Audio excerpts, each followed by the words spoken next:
have to get into also two videos. There are so many of them. These are two very intelligent men and that know what they're speaking about. Mehdi Hassan for the Palestinian side and Benny Maurice.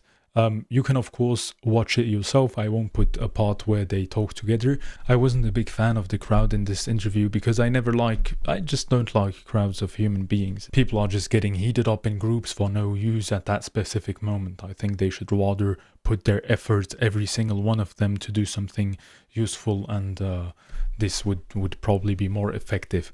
But yeah, nevertheless, somebody in the public asked an interesting question and we get a very interesting answer. Well, that's a good get out, and it's at the core of the discussion. Let's take another question. Gentleman in the green jacket's been waiting a while. Hi, my question is to Benny. I just want to know, if you were Palestinian, right, and you were born in Palestine, would you, given the circumstances, support a Palestinian's right to resistance in the form that they have? I don't know about the form. I would support Palestinian resistance if I was living under Israeli occupation, yes. Which is what the Palestinians are. Yes. Benny, we're out of time. It's a very interesting question you posed, very interesting answer. I do want to ask about... So this is not the first time that I hear these kind of things, and I just can't understand it. Like, you're answering and you're understanding why the other side does it, and you say you would do something similar in the same situation, but then you're defending the side that is attacking them. It just doesn't make sense, because I could tell you that the other way around, I don't think that it's normal how the IDF reacts. Like, I don't think everyone should react like that. There is another sentence that is being said in that talk, which stuck with me very much, and I think it's very accurate. One of the guests in the show says, "We keep on hearing that there is nothing to justify October the 7th, but then everything that happens afterwards can be justified by October the 7th. And just think about this. Like, does it make sense to you? So it's astonishing, the double morality in that case. And this is why I think it's pretty obvious to me. Like, it's not... I don't have to make mind gymnastics. Here also you hear a bit of the defenders. I think some debaters are very gifted also, of course, to make it seem like the other side is right. But in the end, it's all words, and I'm showing you real videos. But here, let's get to a few more words and just hear a thing that I also read in my comments and that I keep hearing. And I also want to point out one thing, just a food for thought. Is it only IDF bullets that penetrate? Excuse me, does Hamas not fire back? Do you think Hamas is not responsible for casualties as well? So my point is never that it's justified. It's always the same. Every ounce of blood spilled needs to be blamed on Hamas, and the world needs to put international pressure on Hamas, because if the hostages were released time and time again, this war could have ended. Instead, where do they put them? In a refugee camp to maximize the casualties that everyone's going to face. Before I go to Omar, I do think it's very disingenuous when I hear the argument, if Hamas just released the hostages, this war would be over. Israel's stated mission is not just to get the hostages back, it's to eliminate Hamas. So getting the hostages back is one part of it, but it's not. It is just not true to say if they handed them all back tomorrow, Netanyahu would not want the remaining Hamas terrorists to still be there. He would continue, as he made very clear, to execute this war until he got rid of all of Hamas. So I just don't think it's right. But is that unreasonable? Did America not want Al Qaeda dead after 9/11? You know, I'm just saying it's not right though. No, that's true, but I'm just saying it's not accurate. When I hear pro-Israeli guests say, well, if they just handed back the hostages, it'd be over. That it's not as simple as that. It wouldn't be over. I'm saying it would minimize civil. We've seen the self-made videos of both soldiers from both camps, so you have to understand the reality of what they are talking about. This is like only Piers Morgan telling her something small. The whole talk is insane in here, what the guys are putting down. So no, it wouldn't be stopped if the hostages are given back. Matter of fact, this conflict has been going on for way longer. I can tell you from first hand, for example, because my mom visited Israel in 1984, and she was a young non-Muslim, non-Arab person then. And she's somebody very honest. She would never lie. So for me, it's a valuable and undeniable source. So she would be there. And already back then, they used to always tell her, don't go into taxis with the Arabs and everything. It's very dangerous. But they just didn't care. And they still took taxis with the Arabs. And they just noticed that the Arabs are actually super friendly people. And this is the kind of stuff, like, you get told some things and it's not happening. And she went onto a farm that was owned by Israelis. And actually, they just took it from a Palestinian man, an older one, and they let him work for them. And so she talked a bit with him. And he told her the story that originally he needed money. They promised him to give him money and take it and everything. And in the end, they just didn't give him the money. They just took the house and he can work for them.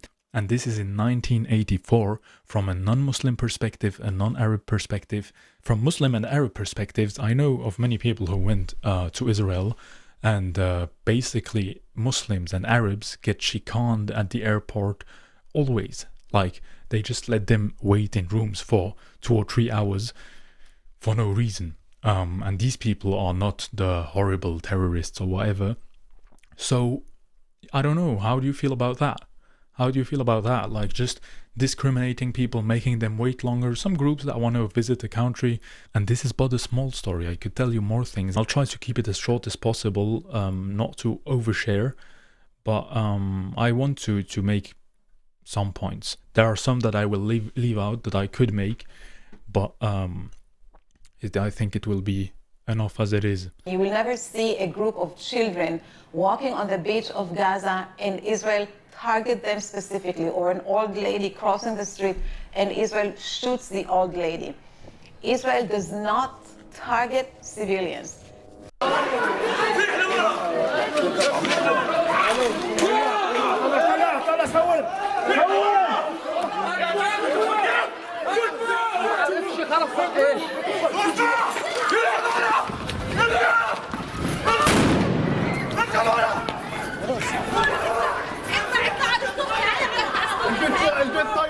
And with it, we will go into the next stage where we will look a bit more at the civilians. We've seen the soldiers now, and we'll look a bit more at the civilians. Feel free to always send me counter proofs, as I said, but I don't believe in your words. I only believe in videos that I can see, and there's much videos that I can see of the behavior of one side and the other side. So every story people are telling me of the army doing their utmost and whatever, I see the videos of this army doing their utmost. And you should see it also if you're not consciously trying to be blind. Anyways, we go on to the civilians. So for the civilian life, you've seen this, for example. You've heard my story. Let's watch more things. Through all the chaos in the Middle East, there is one big unanswered question. How did they get into there? This is his unanswered question. You can watch the video if you want. But I just want to show you. Now imagine you're living in a country, right? And imagine you're living in there, it's surrounded by this. The main ingredients of the cocktail are a concrete wall and 2 fences. But it's the garnishes that are really interesting. Remote-controlled drones, remote-operated cameras, remote-operated gun turrets with AI-assisted targeting, remote seismographs to detect any digging nearby. It's all wireless, with solar panels and battery backups to save it from power outages. It can be operated from a central location and doesn't need thousands of troops patrolling up and down the border. It's 65 kilometres long and gives Israel confidence that they can decide who comes to their country and the circumstances in which they come. So this is posted as a security measure. But imagine like a whole people are just being kept in there. You cannot travel anyway. You cannot even get to the beach, as they said. And as if this wasn't enough, in all of these checkpoints, you have these idiots.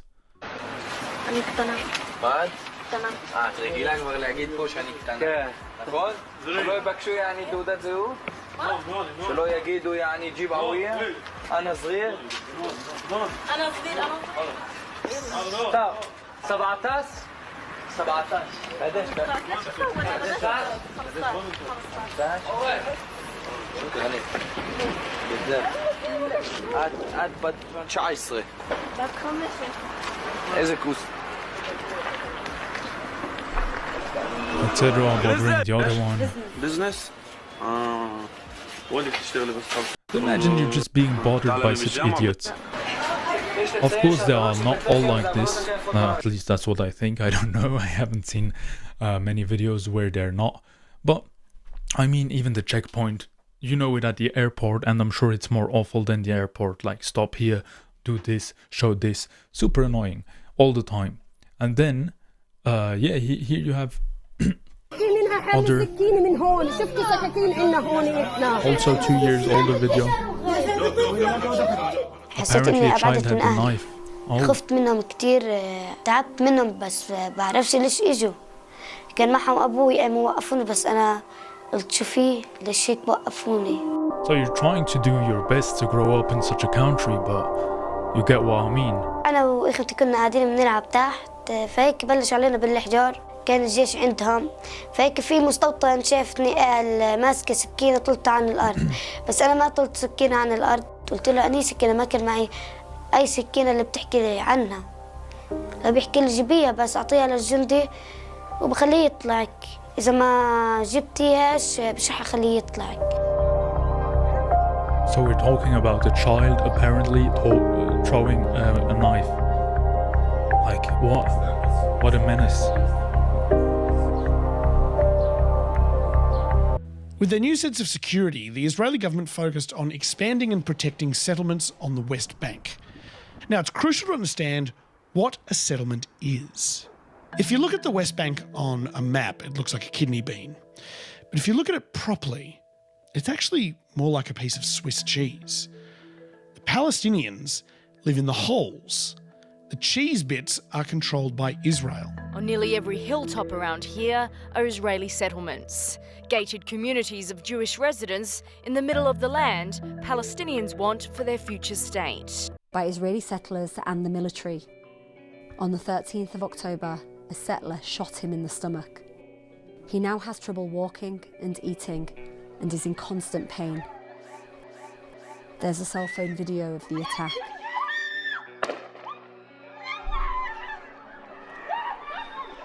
Looks like he was walking towards him. And they are men.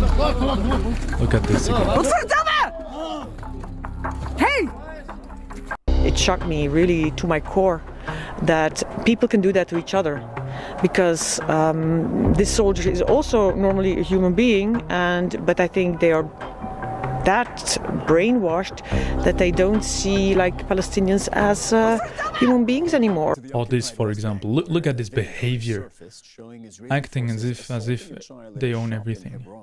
Spoke to the store owner who was scared of releasing that video, and you would know why he was scared because the Israeli forces, as soon as the video went viral yesterday, they stormed his store trying to look for the original footage. He tells us because the incident has happened 2 weeks ago, they could not find the original Look at file. him, but he'll that go gives like this. you an idea of why when we report on That so tells many it all. stories here Why in the would you do occupied this if West you Bank, think you're in the right? much of those stories remain untold because people fear to show those footage, to show what happened to them, fearing Israeli retaliation. And as we've Yeah, and you're just having it from another angle. They come. His little friends will run in also. That Palestinians go through Four guys day in and day out. for a child. Nida, I want to talk a little bit about more about that with you because, look, our viewers who've been watching, especially since the beginning of this war, they know that these kinds of things happen. But when you see the video, yeah, you see the second slap. It's jarring. Seeing the video hits like differently. It's not a strong slap, but it's disrespectful. All your reporting from the last 5 months and before that tells us that this is only the tip of the iceberg. And now the most embarrassing scene ever. Trying to this shows you how strong these heroes are, trying to break the pullover of the little boy and he has to give it to the other one. Strong enough to smack a little child, but not even against the pullover. Bravo.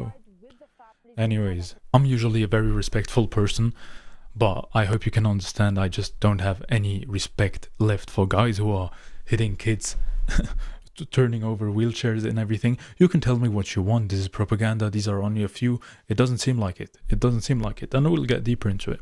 And then on the other side, you're having the suffering Israelis. I'm not making fun of their suffering, but after you see what you see, this seems pretty like But let me know what you feel.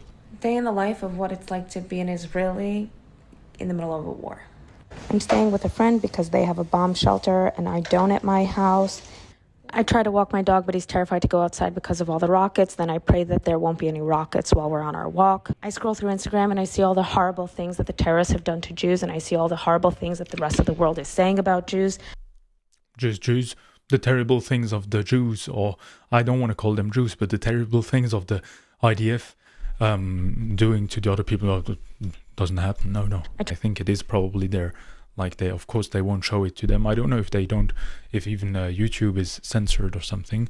But yeah, whatever. I wonder if I'll ever see my husband home alive again because he's been called as a reserve in the Israeli army. Well, I hope he's not wearing some... muster the strength to work. And then I hear a siren alerting me of an incoming rocket, and I run to seek shelter in the bomb shelter at my friend's place. And I cuddle with my dog, trying to shield him from all of the explosions that we hear happening around us and from the walls that we feel shaking in the room surrounding us. And then I cry myself to sleep. Okay, so you clearly see real happenings, people getting smacked, wheelchairs getting turned over, and on the other side, the dog is a bit scared to walk outside, and the Instagram feed looks bad against Jews. And I'm not making fun of it, but you see the contrast. You see the contrast, and the person not considering at all the damage that her husband probably is doing to other people serving in an army, if he's not doing it himself, where people are making fun of other women. I mean, if that is too much for her, I wonder how she would feel on the other side, with people going through your house and making fun of you, destroying everything, using your lingerie, or however it's called in English. So for me, this is... yeah, it's just like she can express herself. But the only problem I really have, probably it's, I really don't know if YouTube is blocked, or if she cannot get access to know how the other side is doing, or if she on purpose doesn't look for it. But I think that her biggest mistake is to only talk about terrible things being said about the Jews, whose army is called the heroes, and we saw this army and the others who are called the terrorists, who are dehumanized, etc. Not mentioning them at all, so I have a problem with that. For the civilians, you can watch it yourself. There is also a great channel called Corey Jill Shuster, and he always does little interviews with people living in Israel. So it's really cool. We won't go through it, but if you want to see a bit more about the civilian position, then have a look into it. I can tell you there was one time he asked Palestinians if they thought that October 7th was good, and indeed many said it was good. I understand it because of all the suffering, but I do think that it's not good from an Islamic perspective. It's not good to say that killing children, etc. is okay. The soldiers that have been killed and the settlers that were armed that have been killed, that's all right. I think if people are oppressing others, yes, but killing women, children, etc., that's not all right. Anyways, now some of the civilians die in a war.